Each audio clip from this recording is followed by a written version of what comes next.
कि ये जो भारतीय जनता पार्टी कर रही है, ये जो विष्णुदेव साय की सरकार में हो रहा है, ये विशुद्ध राजनीति है। इसका हिंदू धर्म से कोई लेना देना नहीं है, इसका ईसाइयों से कोई लेना देना नहीं है। इनको अपनी कुर्सी और सत्ता बचानी है, इसलिए ये आपको और हमको लड़वाना चाहते हैं। साथियों,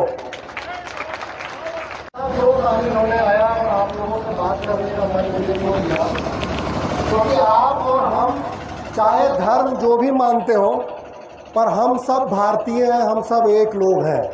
और ये हिंदुस्तान हम सबका उतना ही है, जितना आपका है उतना मेरा, हम सबका उतना है कि नहीं है। पर छत्तीसगढ़ में जब से भारतीय जनता पार्टी की सरकार बनी और उसके मुखिया श्री विष्णुदेव साय जी बने, उसके बाद से इनसे सरकार संभलना बंद हो गई।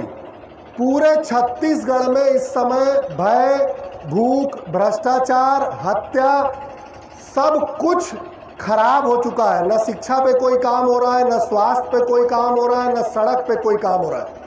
और साय जी जो कि सरगुजा के इलाके से आते हैं, जो कि आदिवासी क्षेत्र से आते हैं, और उसके बाद आप देखिए हसदेव का पूरा जंगल कट रहा है कि नहीं कट रहा है। पर जैसे ही हसदेव के जंगल की बात करेंगे तो पूरे जशपुर जिले के जितने आदिवासी हैं, चाहे वो हिंदू धर्म मानते हो, चाहे ईसाई धर्म मानते हो, चाहे अपने आप को आदिवासी मानते हो, वो सब के सब भाजपा का विरोध करेंगे कि नहीं करेंगे। वो साय जी का विरोध करेंगे कि नहीं करेंगे। तो उनको अगर मुद्दे से भटकाना है तो धर्मांतरण का आरोप लगा दो और फंसा दो किसी को। उससे क्या होगा, उससे पूरे आदिवासी समाज में बंटवारा हो जाएगा, लोग धर्म के नाम पे लड़ने लगेंगे और भारतीय जनता पार्टी का क्या हो जाएगा, उसका फायदा हो जाएगा। तो उनसे सरकार संभल नहीं रही है। हसदेव का जंगल कट रहा है। एक उदाहरण आपको बताता हूं, अभी बगिया में जहां सीएम साहब का घर है, उससे आधा किलोमीटर दूरी पे एक हॉस्टल है, आदिवासी हॉस्टल। उसमें अमृत साय नाम का एक 9 साल का बच्चा रात में बिस्तर में सोते हुए सांप काटने से मर गया। ये सरकार जो आदिवासी व्यक्ति चला रहा है, इस सरकार ने उस मामले को दबाने की कोशिश की। उसको मुआवजा देने का प्रावधान नहीं था। जब मैंने आवाज उठाई, जब कांग्रेस के साथियों ने हल्ला किया, तब जाकर के उसको 4 लाख रुपया 6x4 के मामले में दिया गया। ये ताली बजाने की बात नहीं है। उस बच्चे को कायदे से आदिवासी मुख्यमंत्री होने के नाम पे उसके परिवार को 20 लाख का मुआवजा मिलना था और इस जिले के कलेक्टर का ट्रांसफर होना था, क्योंकि आदिवासी मुख्यमंत्री के होते हुए आदिवासी का बच्चा हॉस्टल में अपने बेड में मर जा रहा है। इससे ज्यादा बुरी कोई बात हो नहीं सकती थी। पर जब आप ये मामले उठाएंगे तो इससे उनकी सरकार पे खतरा पैदा होगा। उसके बाद जितने आदिवासी हैं वो भाजपा के विरोध में खड़े हो जाएंगे।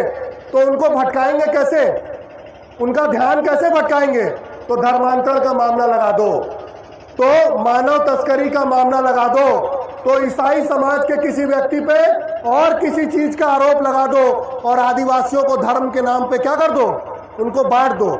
आपको और हमको ये समझना है कि ये जो भारतीय जनता पार्टी कर रही है, ये जो विष्णुदेव साय की सरकार में हो रहा है, ये विशुद्ध राजनीति है। इसका हिंदू धर्म से कोई लेना देना नहीं है, इसका ईसाइयों से कोई लेना देना नहीं है। इनको अपनी कुर्सी और सत्ता बचानी है, इसलिए ये आपको और हमको लड़वाना चाहते हैं। साथियों,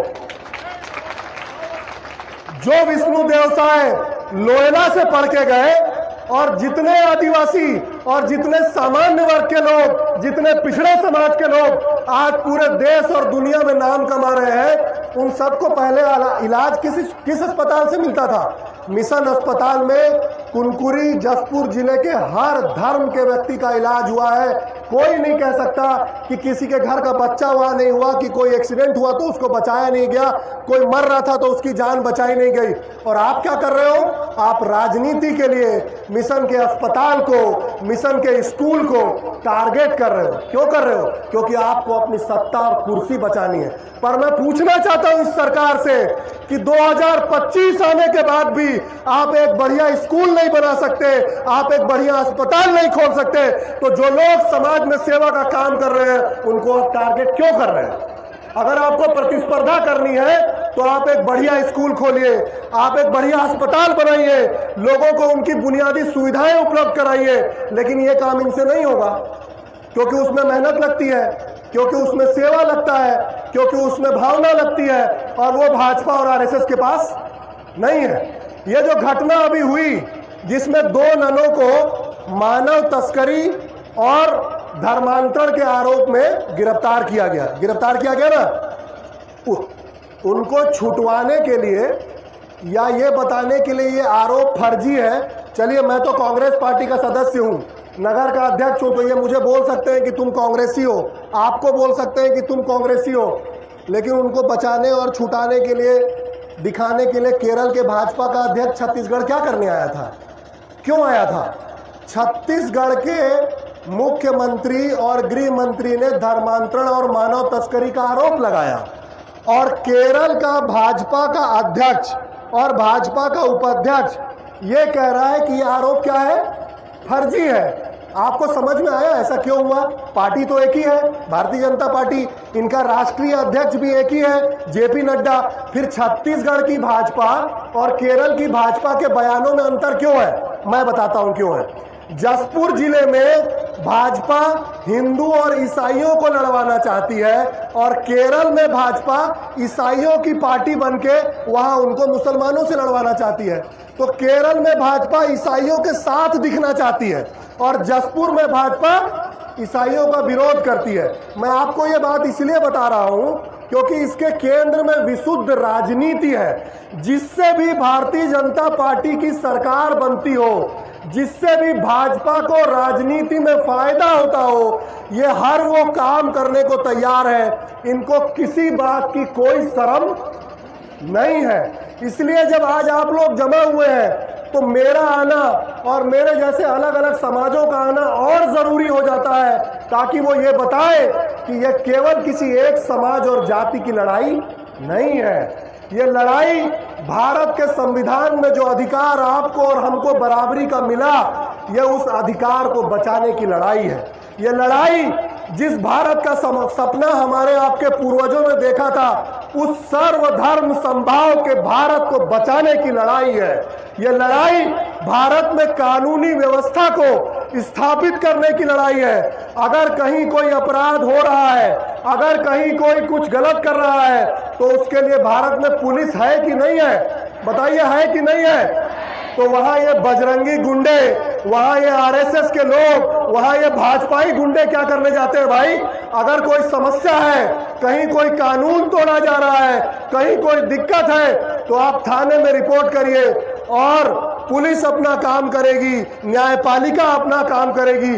आपको कानून हाथ में लेने का अधिकार किसी ने नहीं दिया है। इसलिए आज इस सभा के माध्यम से जहां इन फर्जी आरोपों का विरोध करने आप जमा हुए हैं, मैं भी आपके साथ जमा हुआ हूं, और मैं मुखरता से कह रहा हूं कि ये लड़ाई हमको अपने भारत को बचाने की, ये लड़ाई हमको आपसी प्रेम को बचाने की, ये लड़ाई हमारे आपके बीच के सद्भाव और पड़ोस को बचाने की है, और ये लड़ाई भारतीय जनता पार्टी के वैमनस्यता और नफरत को जनता के सामने की लड़ाई है।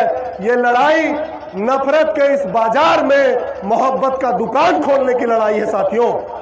इसलिए मैं बस इतना कहना चाहता हूं कि जब भी कभी आप देखेंगे कि भारतीय जनता पार्टी किसी के ऊपर धर्मांतरण, मानव तस्करी या ऐसा कोई आरोप लगा रही है, तो इस राजनीति को ठीक से समझ के उसका पूरी ताकत से, लोकतांत्रिक रूप से, संविधान में दिए अधिकारों के साथ हम सबको मिलजुल करके विरोध करना है, और हमको बताना है कि हम सब आवाज दो, आवाज दो, भारत माता की। बहुत बहुत धन्यवाद साथियों। श्री संतोष साहू जी, यहाँ उपस्थित सभी सम्मानीय मंचासीगण, दूर दराज से आए हुए सभी माता पिता, भाइयों बहनों एवं युवा साथीगण, आप सबों को जय सू, जय मसीह, जोहार। आज हमें यहाँ क्यों आना पड़ा? हम लोगों को रैली करने की आवश्यकता क्यों पड़ी? आज अभी यहाँ आप लोग सभा क्यों कर रहे हैं? साथियों, मैं बताना चाहूँगा हमारे मुख्यमंत्री आदरणीय श्री विष्णुदेव साय जी की सरकार ने बजरंग दल के झूठे आरोप, बेबुनियाद आरोप के कारण हमारी धर्म बहनें और एक भाई को धर्मांतरण और मानव तस्करी के नाम पे झूठे आरोप में जेल भेज दिए और उनका जमानत भी हो गया। मैं कहना चाहूंगा, जमानत क्यों? जब उन्होंने कोई गुनाह नहीं किया, उन्हें तो निस्सर्प छोड़ना था।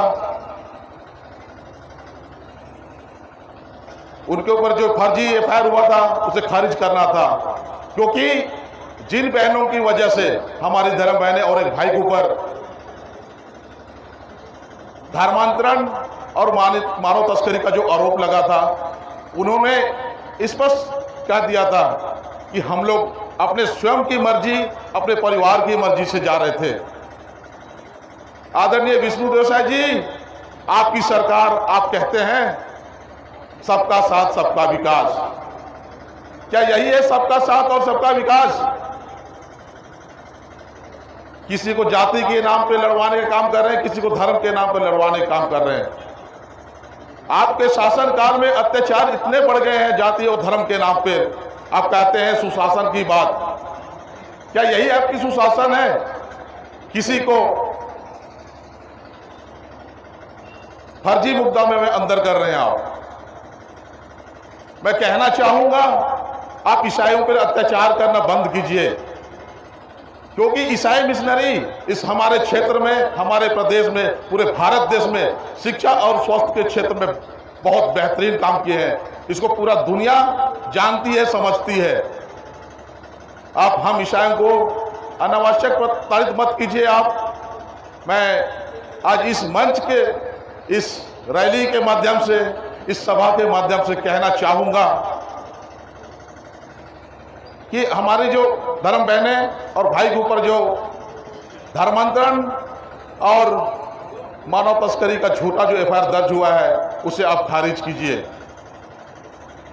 क्योंकि आज हम लोग शांतिपूर्वक रैली किए हैं, यहाँ सभा कर रहे हैं। यदि आप उन्हें जो झूठा आरोप उनके ऊपर लगाए हैं, अगर उसे खारिज नहीं करेंगे तो ये भीड़ उग्र होगी। इसकी सारी जिम्मेदारी शासन प्रशासन की होगी। मैं ज्यादा ना कहते हुए इन्हीं शब्दों के साथ मैं अपने बात को समाप्त करता हूं। जय हिंद, जय भारत, जय छत्तीसगढ़।